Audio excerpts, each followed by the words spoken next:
Hello అండి, అందరికీ నమస్తే. ఇగండి ఆకుకూరలు పెడితే ఫుల్గా పెడితే వరుసని చూడండి ఎలా పడిపోయాయో. సీడ్స్ విత్తనాలు కూడా రేట్ ఎక్కువండి. గంగబెల్ సీడ్స్ అది ఆన్లైన్లో తెచ్చుకుంటాను. ఇంట్లో తీద్దామనే అవి నల్లకంతేసి ఉంటాయండి.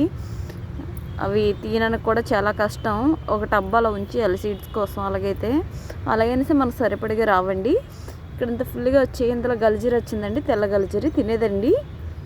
ఇవ్వండి పెద్ద పెద్ద ఆకులు కనిపిస్తున్నాయి కదా, ఇవే సీడ్స్ పడి వచ్చింది. సీడ్స్ మీకు చూపిస్తాను. ఈ 2 టబ్బులలో కూడా వచ్చిందండి. విత్తనాలు పెట్టాను గంగబయలు.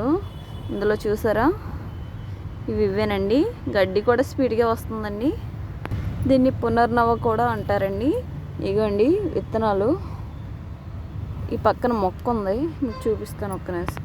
ఇక్కడ బ్లాక్ కలర్లో చిన్న చిన్నవి ఉన్నాయా, ఇవేనండి సీడ్స్. ఇగోండి చూడండి ఎంత చిన్న చిన్నగా ఉన్నాయో, ఇవేనండి.